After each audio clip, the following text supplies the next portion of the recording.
प्रारंभ होने जा रहा है। जो लोग खड़े हैं उनसे एक बार और निवेदन करूंगा, आगे बैठ जाएं, कुर्सियां भी खाली हैं और जहां आवाज पहुंच रही हो वो लोग भी अब आने का कष्ट करें इस समिति के यार्ड में, जिससे कि उन्हें पूरा आनंद मिल सके। आगे की 3 लाइन की जो कुर्सियां हैं ये अतिथिगणों के लिए और पत्रकारों के लिए हैं। कृपया इनको बाधित न करें, इनको छोड़ करके सम्मानित जनता के लिए लाल रंग की कुर्सियां सब पीछे पड़ी हुई हैं, जहां आपको स्थान मिले वहां आप बैठ जाएं।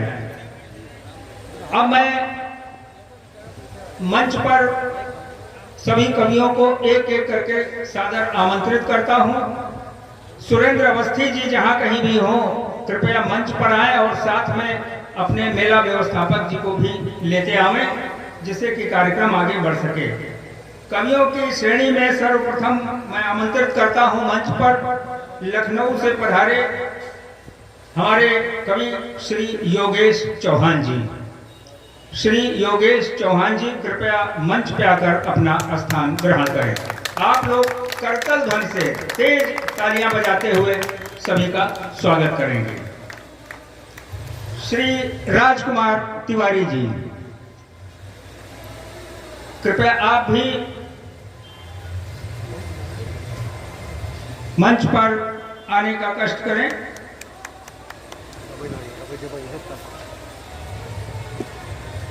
राजकुमार तिवारी जी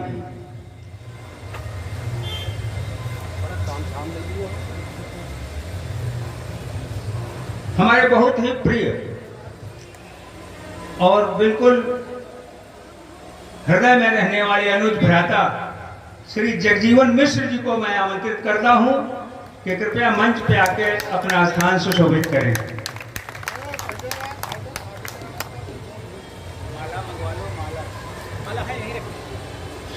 अगली कड़ी में श्री नीरज पांडे जी जो रायबरेली से पधारे हैं।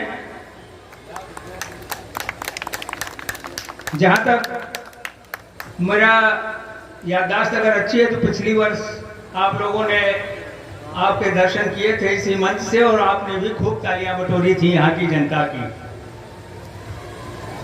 आगरा से पधारे हुए हमारे प्रमुख गीतकार श्री भगवान सहाय जी कृपया आप भी मंच की शोभा बढ़ावें।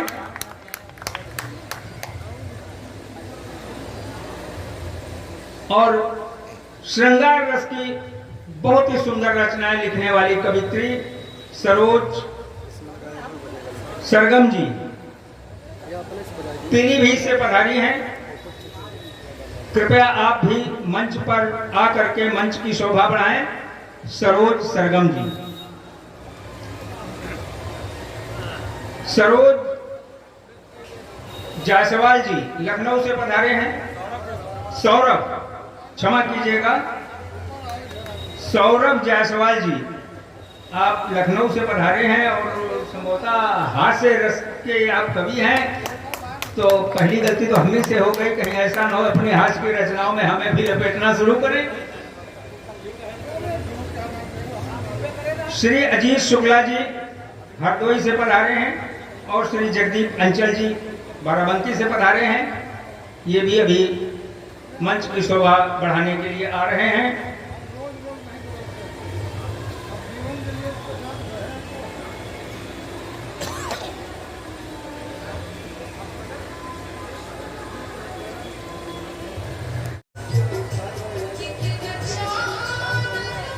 सभी कविगण मंचासीन हैं।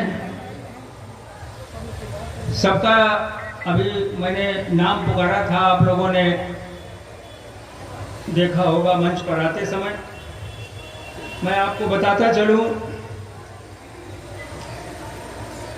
बहुत लोग कह रहे थे कि कौन कौन कवि आ रहे हैं, क्या क्या सुनाएंगे। तो कवि, हर कवि का अपना एक रस होता है, वो उसी रस पे कविता छंद सब कुछ लिखता रहता है और वही आपके सामने उसका प्रस्तुतिकरण होता है। इस क्रम में श्री योगेश चौहान जी हमारे जो लखनऊ से पधारे हैं, ओज के बहुत अच्छे कवि हैं। श्री राजकुमार तिवारी जी सामयिक रचनाएं लिखते हैं। कई बार आपने सुना भी होगा, दूरदर्शन पे भी कार्यक्रम दे चुके हैं। श्री जगजीवन मिश्र जी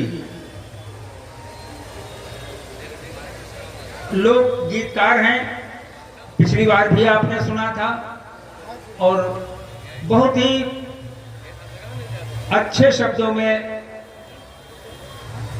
गीत को पिरोते हैं, जैसे लगता है कि हम अपने ग्रामीण परिवेश की ओर वापस लौट रहे हैं। अगली श्रेणी में श्री नीरज पांडे जी रायबरेली से आए हैं। आप भी बहुत ही ओजपूर्ण रचनाएं लिखते हैं।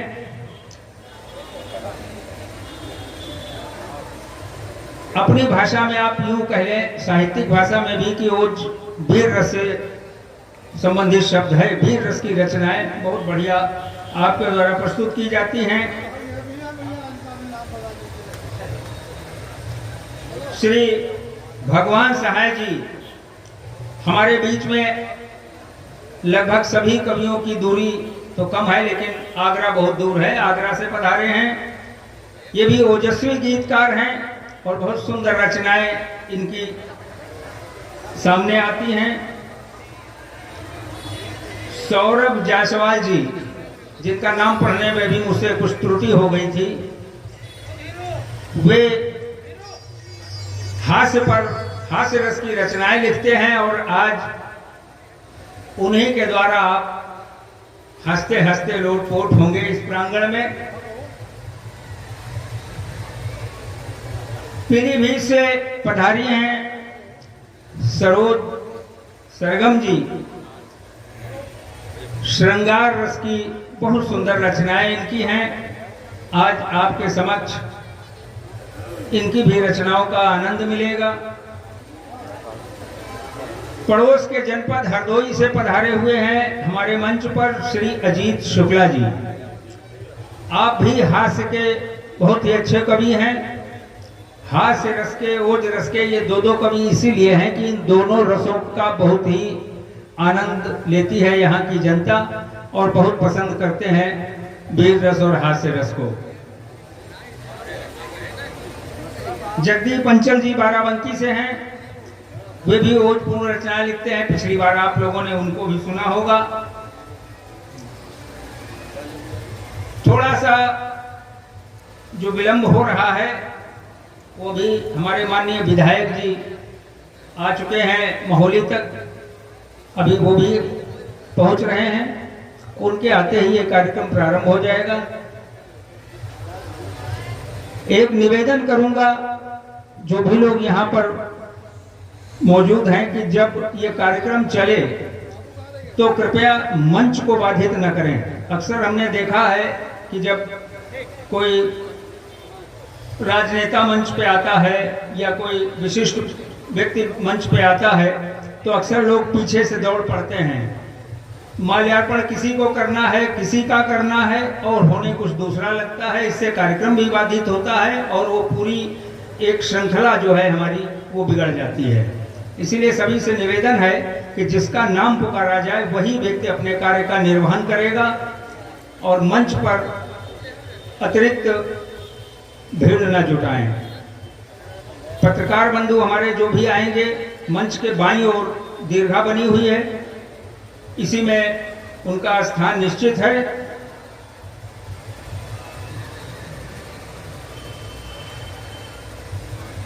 मेला पर मैं बहुत कुछ आप लोगों को बता चुका हूं और बहुत कुछ आप सुन चुके हैं। आज के इस कार्यक्रम को यहां तक लाने के लिए, इस मेले के माध्यम से जो भी कठिनाइयां आई हैं, उन सबको दरकिनार करते हुए मैं केवल इतना ही कहूंगा कि जनता के हित में, जनता के मनोरंजन के लिए जब कोई कार्य किया जाए तो लगभग हर नगरवासी को उसमें सहयोग करना चाहिए। लेकिन इस बार जैसा किया गया वो बहुत ही शर्मनाक था, वैसा नहीं होना चाहिए था। लेकिन फिर भी कुछ लोग अपनी हरकतों से बाज नहीं आए ईश्वर की जो कृपा होती है वही होता है।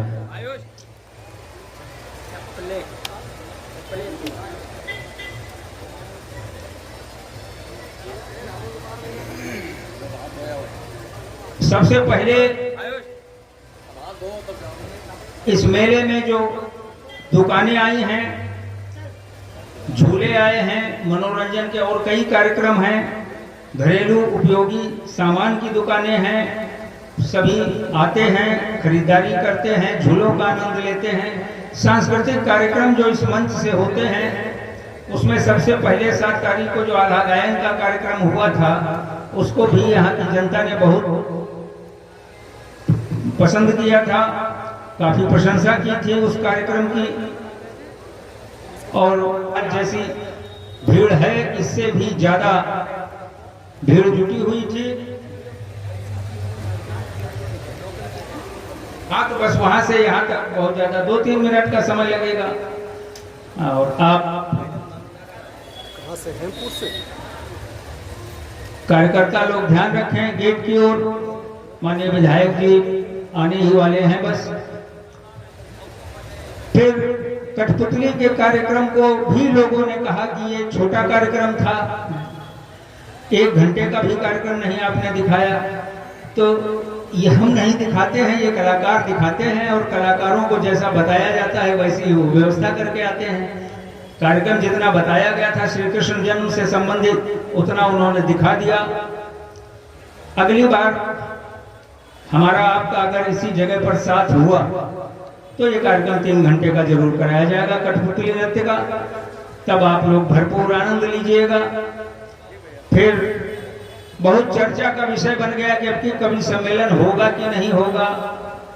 पहले चर्चा का विषय था अब की मेला होगा कि नहीं होगा, फिर चर्चा का विषय बना कवि सम्मेलन होगा कि नहीं होगा। और ये दोनों शब्द माहौली के लिए बड़े विचित्र हैं। जो होना है वो होगा और जो नहीं होना है वो नहीं होगा, ये तो बिल्कुल तय है। तो मेला भी होना था, कवि सम्मेलन भी होना था। मेले के लिए यहाँ तक कह गया था, पब्लिक से नहीं, मेरठ तक के दुकानदारों को बता दिया गया था इस साल मेला नहीं लगेगा। हम उनको आमंत्रण भेज रहे थे मेले में आने के लिए और यहाँ के कुछ लोग उनको बता रहे थे कि अब की मेला कैंसिल हो गया, अब की मेला नहीं होगा। लेकिन ये होना था, ये ईश्वर की कृपा थी, वो हुआ। कवि सम्मेलन भी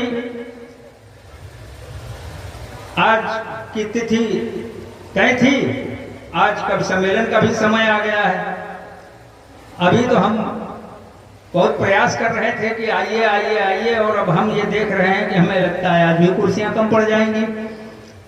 बीच में कुछ 10-5 कुर्सियां खाली हैं, जो लोग यहाँ तक आ सकते हैं कृपया आ जाएं और कुर्सियों पर स्थान ग्रहण कर लें। बीच में काफी कुर्सियां अभी खाली हैं। पीछे जो लोग खड़े हैं उनसे ही निवेदन कर रहा हूँ कि वहाँ खड़े खड़े आप भी आनंद ले नहीं पा रहे हैं, दूसरे का छीन भी रहे हैं, इसलिए थोड़ा आगे आ जाएं और ये कुर्सियां जो खाली हैं इनको ग्रहण कर लें, ताकि पीछे जहां लोग खड़े हैं वहां और कुर्सियां डलवाई जा सकें। सुरेंद्र अवस्थी जी कृपया व्यवस्था देख लें, उधर कुर्सियां बढ़वा दें। तो ऐसे चलते चलते हम इस मुकाम तक पहुंचे। फिर कुछ लोगों ने एक नई चीज शुरू कर दी कि कवि सम्मेलन क्या है, सब ऐसे ही बुला लेंगे। ये कहते हुए हमें हंसी आ रही है कि कवि सम्मेलन क्या है, ऐसे ही इधर उधर से बुला लेंगे और टाइम पास कर देंगे। ये कवि सम्मेलन टाइम पास करने वाला नहीं है। जो महान विभूतियां आपके समक्ष बैठी हुई हैं, ये एक एक करके जब मंच पर आकर के अपनी रचनाओं को प्रस्तुत करेंगी तो ओज की कविताओं को सुन करके आपकी भुजाएं फड़केंगी और हास्य की रचनाओं को सुन करके आप पेट पकड़ के हंसते रह जाएंगे। कुछ तो तुरंत हंसेंगे, कुछ जब अर्थ समझ पाएंगे तब हंसेंगे। तो इस प्रकार से कवियों की ये श्रृंखला आज हमने यहाँ पर एकत्रित की है और इसमें सब मजे हुए कवि हैं ऐसे वैसे नहीं जो लोग कह रहे थे कि किसी तरह भीड़ ना वहाँ इकट्ठी हो, लेकिन पब्लिक भी कुछ समझती है, हर बात हर व्यक्ति की मानती भी नहीं है। पांडे जी कुछ आप कृपा करें, जरा देखें लोकेशन कहाँ पर है, क्या है। आ गए? अच्छा, बस तो फिर थोड़ा ही और हम समय ले रहे हैं आपका। माननीय विधायक जी आ चुके हैं, उनके आ जाने के बाद इस कार्यक्रम में थोड़ा और 4 चांद लग जाएंगे, क्योंकि ये सारी जनता लगभग उन्हीं की है और इसी जनता ने उनको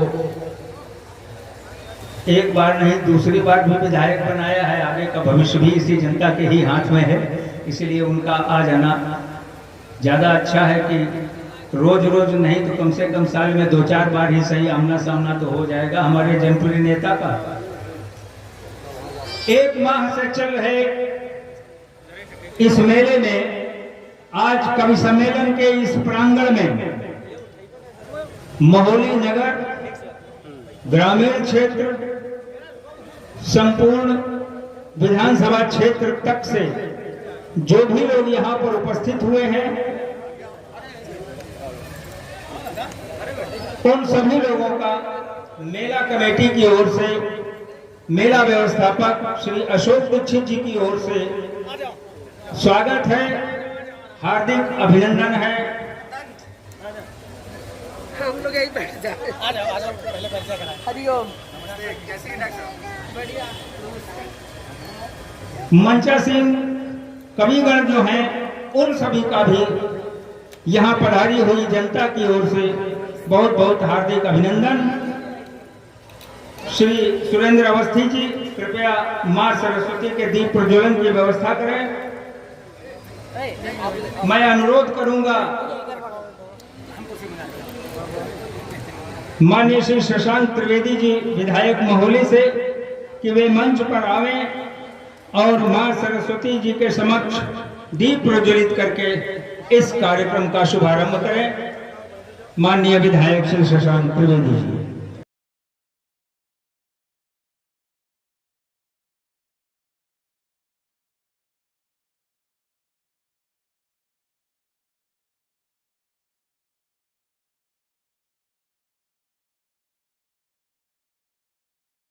ज्योति परम ज्योति दीप ज्योति परम ज्योति दीप ज्योति जनार्दनः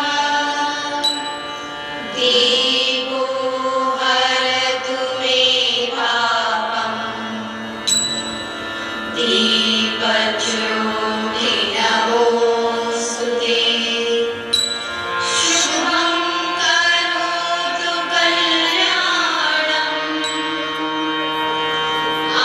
आरोग्यं सुख संपदः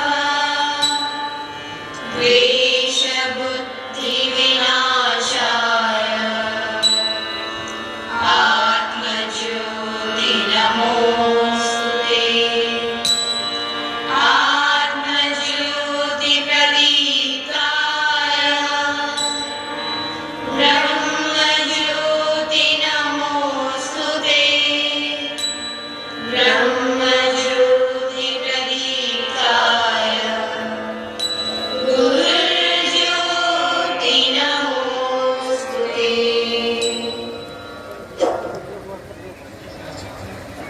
मेला व्यवस्थापक श्री अशोक दीक्षित जी, पूर्व चेयरमैन महोली, आप कृपया माल्यार्पण करके माननीय शशांक त्रिवेदी विधायक महोली का स्वागत करें। मेला व्यवस्थापक श्री अशोक दीक्षित जी।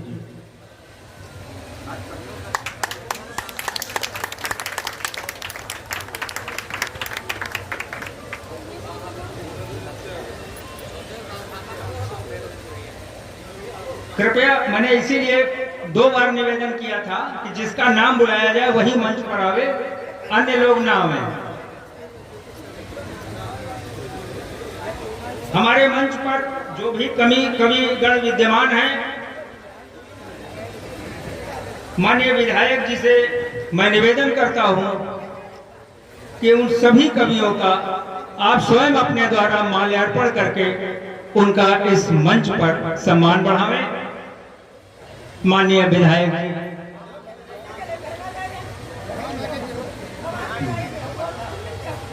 ओज रस के कवि लखनऊ से पधारे श्री योगेश चौहान जी का माल्यार्पण।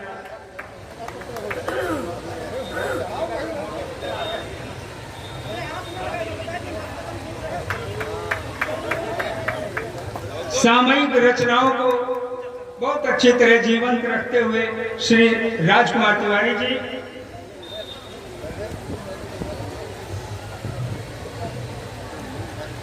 हमारे क्षेत्रीय प्रसिद्ध लोक गीतकार श्री जगजीवन मिश्र जी का माल्यार्पण करके सम्मान किया जाए।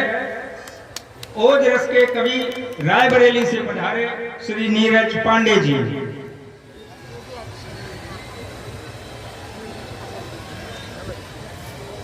आगरा से पधारे हमारे ओजस्वी गीतकार भगवान सहाय जी।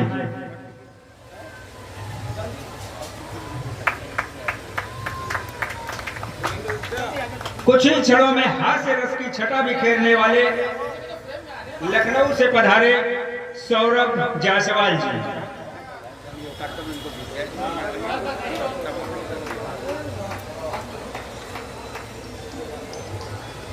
श्रृंगार रस की बहुत ही सुंदर रचनाएं लिखने वाली कवित्री पीलीभीत से पधारी हैं सरोज सरगम जी।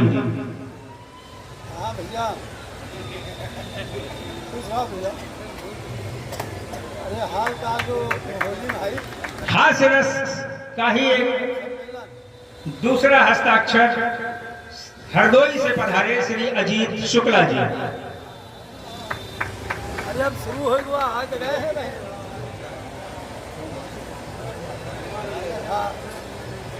ओज रस के ही कवि श्री जगदीप अंचल जी बाराबंकी, संभवतः अभी यहाँ तक पहुंचे नहीं हैं।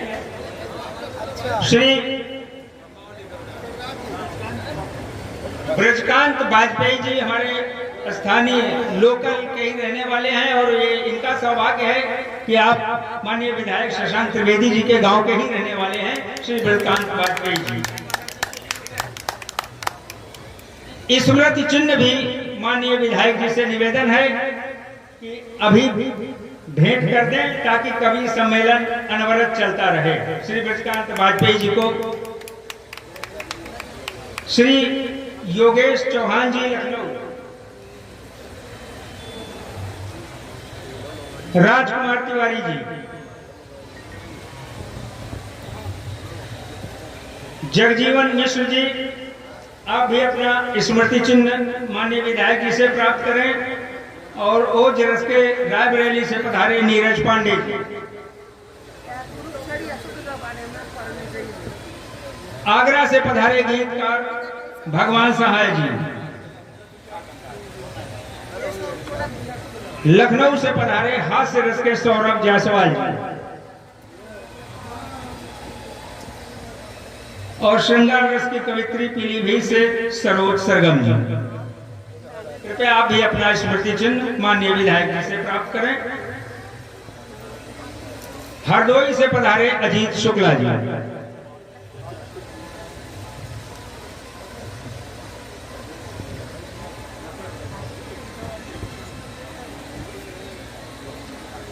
आज के इस कार्यक्रम का शुभारंभ दीप प्रज्वलन करते हुए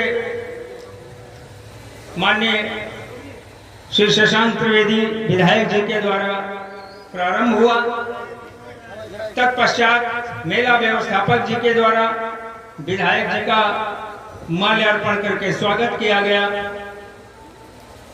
और उसके बाद हमारे माननीय विधायक जी की भी बड़ी इच्छा थी कि कवियों को मैं स्वयं सम्मानित करूंगा मंच पर, तो वो कार्यक्रम भी यहाँ पर संपन्न हुआ और सभी कवियों को स्मृति चिन्ह इस मेले और अपनी जनता के विषय में अपने मुखारबिंद से कुछ शब्दों के द्वारा सबको अभिभूत करें। माननीय विधायक श्री शशांक त्रिवेदी जी।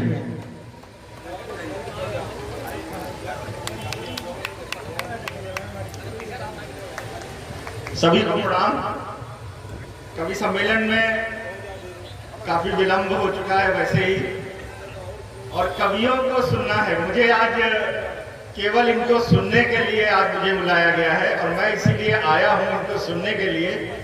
तो मैं मोहाली के सभी लोगों की ओर से सारे यहाँ पर हमारे अतिथिगण जो हैं, अतिथि तो नहीं है ये, क्योंकि अतिथि वो है जो बगैर तिथि के आ जाए। ये तो आज तिथि पहले से तय थी, आज आना है सबको। तो इनका सबका आप सबकी तरफ से, अपनी तरफ से सभी कवियों का मैं अपने दिल से स्वागत करता हूँ। एक बार जोरदार इन लोगों के लिए तालियां बजा दें।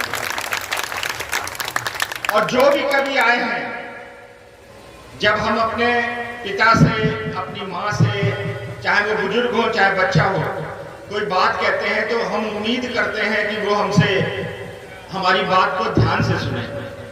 जैसे हम जनप्रतिनिधि हैं, हमारे पास कोई आता है, कई बार ऐसा होता है कि हमारे जो साथ के लोग होते हैं वो झल्ला जाते हैं कि अरे हटो, केवल पॉइंट की बात बताओ, सीधी बात बताओ, लेकिन हम उनको हटा के कहते हैं नहीं सुनाओ। तो अभी कोई बात हुई है, खेत का कोई भाई से अगर विवाद है तो वो अपने बाबा के पैदा होने से शुरू करते हैं कि जब बाबा पैदा हुए थे तो खेत खरीदा था, और उसके बाद उन्होंने पिता को इतना दिया, चाचा को इतना दिया, और ऐसे ऐसे हुआ, फिर एक थाली में खाना खाया, ऐसे करके जब पूरी कहानी जब बता के और उसके बाद अपनी बात कहते हैं, तो बात वही होगी, लेकिन जब हम सुन लेते हैं तो उनको लगता है कि विधायक जी ने मेरी बात सुनी, धैर्य से सुनी। और अगर जो भी उसमें करना होता है, क्योंकि मेरे लिए सभी जानते हैं कि मैं निष्पक्ष, चाहे मेरा सगा भाई गलत कर रहा होगा तो मैं उसके खिलाफ कार्रवाई में हिचकूंगा नहीं। तो मैं जब सुन के उनकी बात को जब मैं प्रतिक्रिया करता हूं, जहां कहना होता है वहां कहता हूं जब, तो उनको लगता है कि आधा क्या 70% तो मेरी बात हो ही गई, विधायक जी ने इतने धैर्य से सुना तो इसका मतलब मेरी बात रख ली गई। तो वही मैं आप लोगों से कहना चाहता हूं, क्योंकि मुझे और भी 2 जगह जाना है, फिर मुझे रात में अभी सीतापुर भी जाना है, एक सदस्यता वाला कार्यक्रम चल रहा है तो उसमें पहुंचने में विलंब है। तो मैं तो निकलूंगा यहाँ से थोड़ी देर में सुन के, लेकिन मैं आग्रह करता हूँ, बड़ों से निवेदन करता हूँ, बड़ों से मैं प्रार्थना करता हूँ कि आप लोग सारी बातें, सबकी कविताएं सुने। और जैसे मैंने कहा ना कि ये लोग, आप लोग अपने जब पिता या बेटा अपनी माँ से या किसी से भी बात कहता है तो वो ये सोच के कहता है कि मेरी बात, और वो अपनी, ये कवि लोग अपने दिल से जो कविता निकालते हैं, ये ईश्वर की वाणी है, सरस्वती जी की वाणी होती है। क्योंकि हम में आप में ये हुनर नहीं है, अगर हुनर होता तो हम भी यहाँ पे बैठे होते, उधर ना बैठते। तो ये इनमें हुनर है, इनके हुनर को एक जज्बे से, जोरदार तालियों से इनका सम्मान करेंगे सभी लोग, और सभी की कविताएं सुन के ही यहाँ से जाएंगे, यही मैं निवेदन करता हूँ। और यही मैं आप लोगों से कह के अपनी वाणी को विराम देता हूँ, क्योंकि कविताओं को सुनना है, मुझे भी कवियों को सुनना है, कुछ को देखना है, कुछ को सुनना है।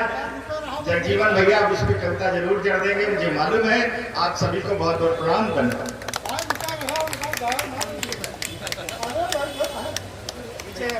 जब रचना सामने हो और कवि का चेहरा भी सामने हो, इसीलिए विधायक के नीचे बैठने का ज्यादा प्रयास कर रहे हैं। और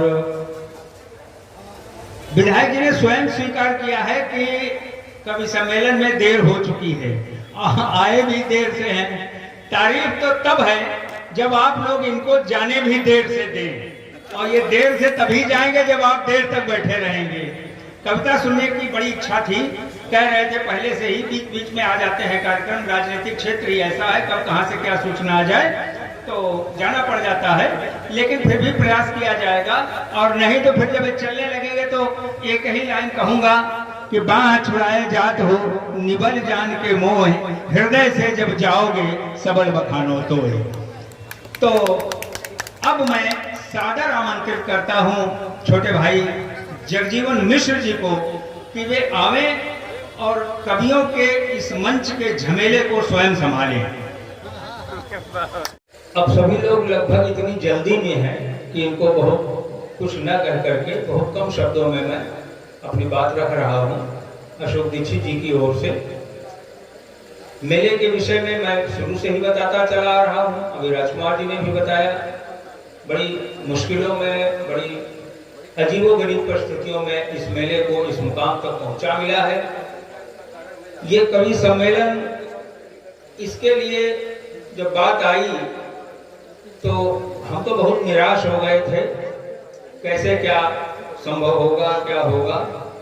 लेकिन कुछ लोगों ने जगजीवन जी का जिक्र किया, मेरी बात हुई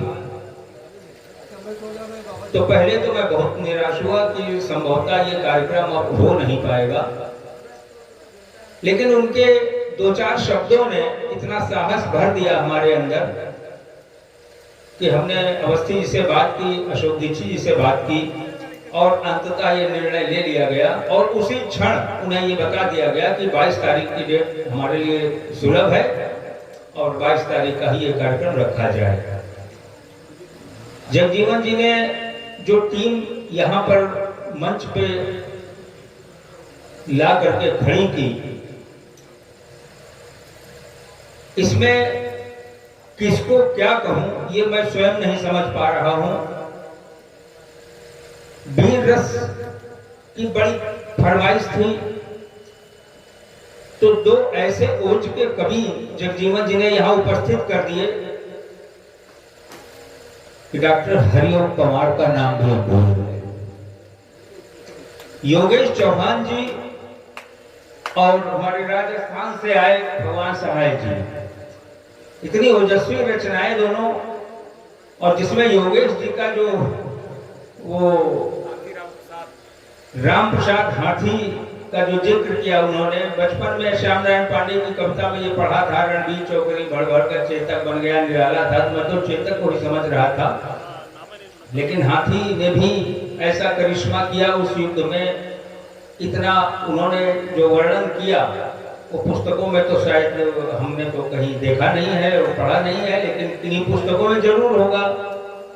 फिर बात आती है हास्य की, तो हास्य में अब सौरभ जी का आपकी तो खैर मैं कोशिश करूंगा कि कहीं ना नाम जुड़ जाए किसी के साथ सौरभ जायसवाल जी को भी बहुत बहुत धन्यवाद देता हूं कि आपने बहुत, जैसे माली 2 प्रकार के होते हैं, एक माली होता है जो ऊपर से पेड़ों की कटाई करता है, एक माली होता है जड़ से कटाई करता है, और एक ऐसा माली होता है बहुत महीन कटाई करता है। वो हमारी समझ से जायसवाल जी उस कला में पारंगत हैं। हरदोई जनपद से हमारे दोनों भाइयों का बहुत जुड़ाव है और बहुत लगाव भी है। वहां से अजीत शुक्ला जी ने भी हास्य रस का जो यहाँ पर अपना पाठन किया, बहुत ही सुंदर रहा। और श्रृंगार रस के लिए कुछ लोग हंसी में इसको दूसरे शब्दों में ले रहे थे, मैंने 2-4 लोगों ने पूछा ये कटु सत्य है, तो मैंने उनको बताया ये बांसुरी शब्द का जो प्रयोग किया गया है तो बहुत कम लोग जानते होंगे। जैसे मुरादाबाद के पीतल के बर्तन, संडीला के लड्डू, अन्य अन्य जगहों में कई चीजें प्रसिद्ध हैं, वैसे ही पीलीभीत जनपद बांसुरी के लिए प्रसिद्ध है।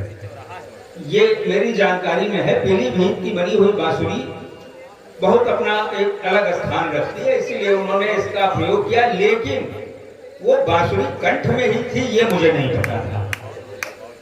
वो बांसुरी पीलीभीत की सरोज सरगम जी के कंठ में ही थी ये मुझे नहीं पता था। उन्होंने पूरी पब्लिक में एक ऐसा समा बांध दिया कि लोग बिल्कुल श्रृंगार रस में डूब करके रह गए।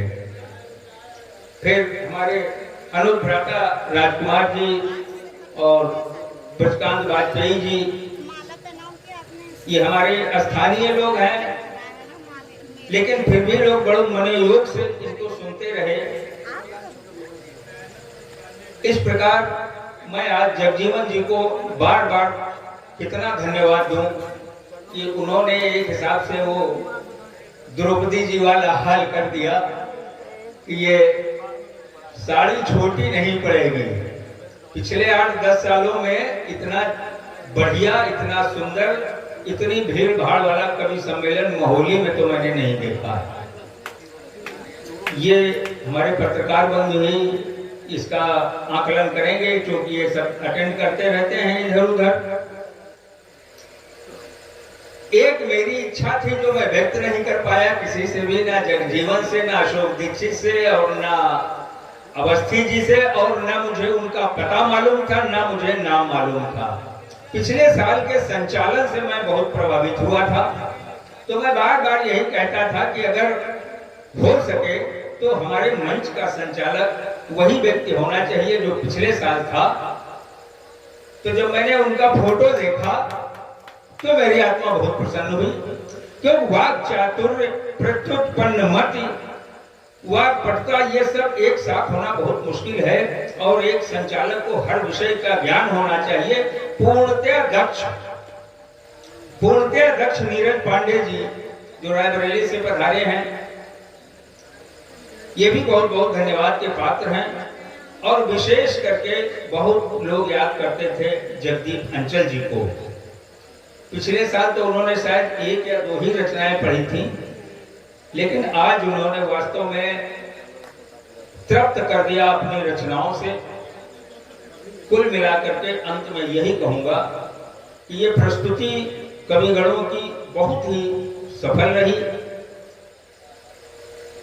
हमारी तरफ से कुछ बहुत अच्छा सेवा सत्कार कमेटी की ओर से तो नहीं आप लोगों का हो सका, लेकिन जो हुआ उसमें भी अगर कोई त्रुटि है तो मैं पूरी कमेटी की ओर से आप सभी लोगों से क्षमा चाहता हूं। जनता जनार्दन जो आई यहाँ, जो चली गई, जो घरों से सुनते रहे, सभी का मैं आभार व्यक्त करता हूं कि आप लोगों ने जो सहयोग दिया। मोहल्ले के अंदर हिम्मत बढ़ी कि अगले वर्ष और भव्य कार्यक्रम इसी मंच से, इसी मेले में कवि सम्मेलन के रूप में किया जाए। सभी लोगों को बहुत बहुत धन्यवाद देता हूं। हमारी कमेटी की ओर से कोई कमी रह गई हो, कोई त्रुटि रह गई हो, उसके लिए क्षमा चाहता हूं। और यहाँ पर उपस्थित अब सभी जितने भी लोग हैं, सभी को कमेटी और मेला व्यवस्थापक अशोक दीक्षित जी की ओर से बहुत बहुत आभार और बहुत बहुत धन्यवाद देता हूँ। बहुत बहुत धन्यवाद सर।